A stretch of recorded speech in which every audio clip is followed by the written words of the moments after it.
Hey everybody, we're live now. And today, pardon me, today we're going to discuss fake cops.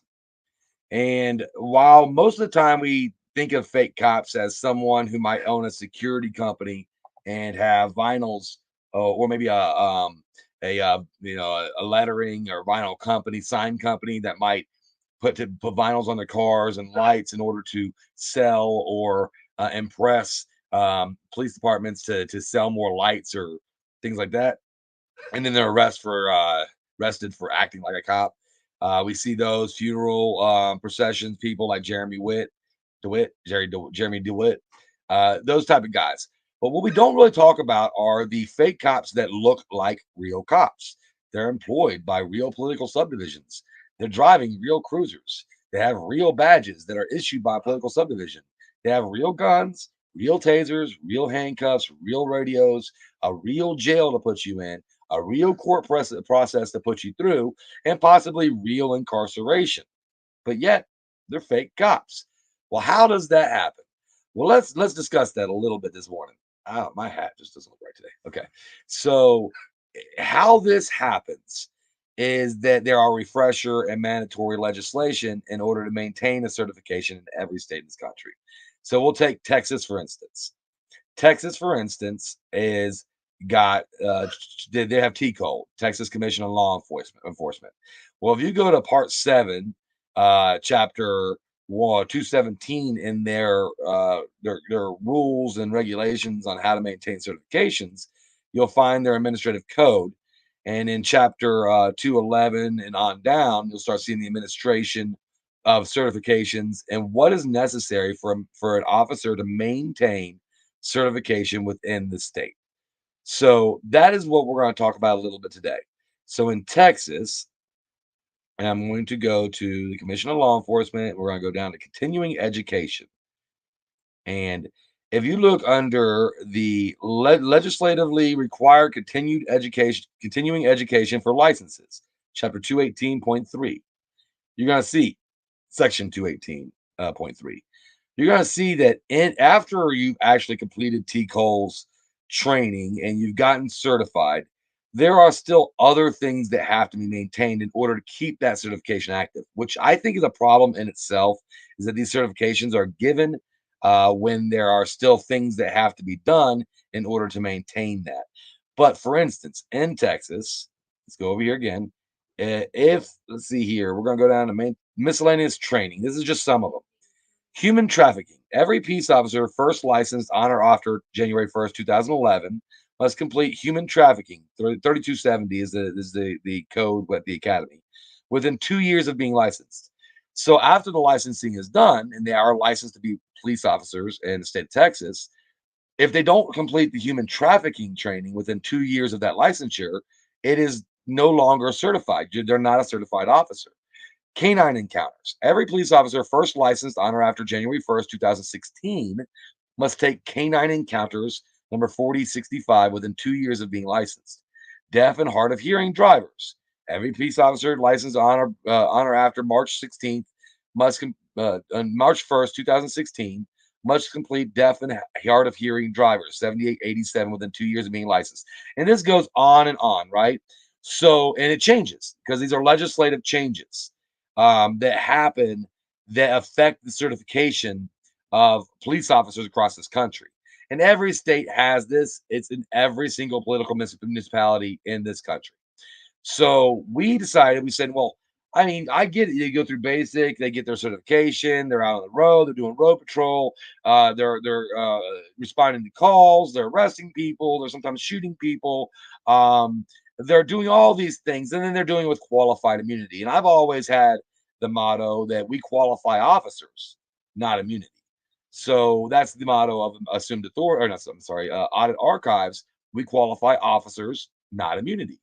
And that's what we've been trying to do as American citizens with the legislations to say, hey, if this person is competent and passes all these testings, the physical exam, the psychological exam, the integrity or what an aptitude test, the firearms training, the firearms testing, all those things. If they do all of those things, we will allow them to represent our state as a law enforcement officer. But then we always discuss, what's going on in today's America. So if there's a human trafficking problem, then we will say, well, our officers aren't really equipped to understand human trafficking. We never thought about that one. So from here on out, let's make sure that these are the officers that we have representing our state are equipped to handle human trafficking issues. And that goes on for all kinds of different things as the years go by and America changes. So the officers are then required to take those to maintain the certification within that state. Well, oftentimes that's not done. What we've seen in our preliminary investigations is right around 2 out of 10 officers are not certified to be officers in the state of America or in the United States of America, and that's average. Now, mind you, we've only had about 23 different states that we've analyzed, and 27 states that have been forthright with their state records of certifications, which is a whole different issue, by the way, because we can't really tell who is certified to be an officer or who's not. And so I started in questioning, doing qualitative investigations, asking deputies and officers and at political subdivisions as we travel if there's some way in their department that notifies them when their certification comes up for a necessary training or renewal, things that they might have to do to maintain the certification. And the answer is no. Most of the time, I've had a few have had department superiors that just choose to do that, but for the most part, they don't. For the most part, there's no proactive notification telling these officers that they need to do a certain course or study in order to maintain their certification. There's also no really accountability with the political municipality that's hiring them to maintain that. Now, some states like Texas, and I believe Nevada and some states, New Mexico, have auditing going on from the state board and licensure agencies, where it goes to the political subdivisions and audits their records. Usually once a year. Sometimes they're supposed to do it once a year, but they just don't do it because again, no accountability. So we figured, okay, we'll fill in the gap. We'll go and get all the records from political subdivisions and compare them against the records from the state boards and licensure, the licensures, and find out who is working as a police officer and not certified to do so. Well, we've gotten immense resistance trying to get those records for obvious reasons. So various states, and I went over to Texas and some of the things that Texas needs on refresher courses.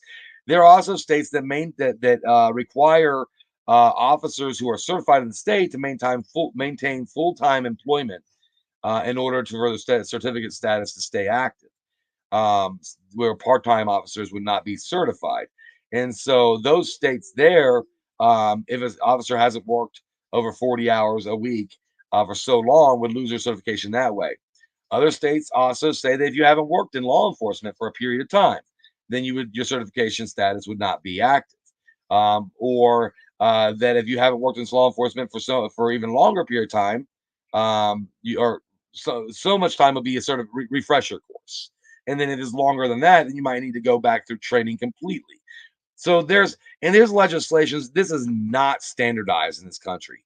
And we set out to see if the legislation qualifies officers, because obviously we hear qualified immunity a lot more often than we hear qualified officers.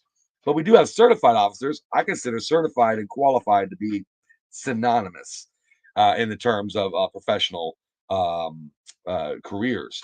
So as we move forward, I wanted to show everyone how you could have an uncertified person acting as a law enforcement officer within a political subdivision, and then not be decertified, not have been accused of malfeasance, taken through the decertification process and losing their certification, but rather their certification is inactive due to crimes of omission. And then we can call them crimes of omission. But if you're not certified and you're acting as an officer, that's a felony. So that's a crime of commission.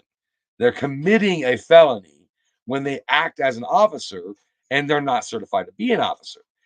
On top of all that, they don't have the responsibilities to start a due process on a civilian in America. So they can't even bring up charges or investigate charges or present evidence or testify in court. I mean, that's perjury. When they open and test testimony in court, the prosecutor will often ask them what agency they work for and how long they've been an officer at that agency. Very pre-qualifying questions to show how they are an expert witness in that area or how they should fit a witness in that area.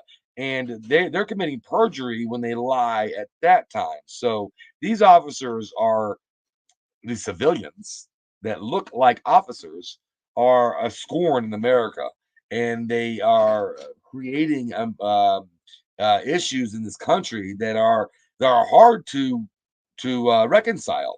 It's hard to reconcile when someone has been put in prison by someone, an officer, and then 25 years later, you found that the evidence wasn't done properly, or the testimonies weren't accurate, or there's someone on the Brady list that's testifying against someone, and then you have to dismiss the charge. They don't get their 25 years back.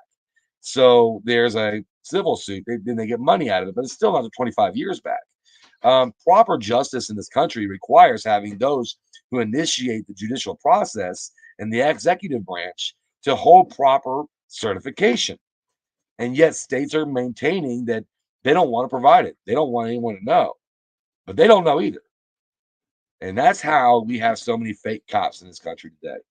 John Ryan out at archives.com. I look forward to talking to you more about this topic, and hopefully we can build some traction on those that are helping in the investigation of uncertified officers impersonating an officer in this country, and maybe we can save some lives in the process. I love you all, and you have a beautiful day now.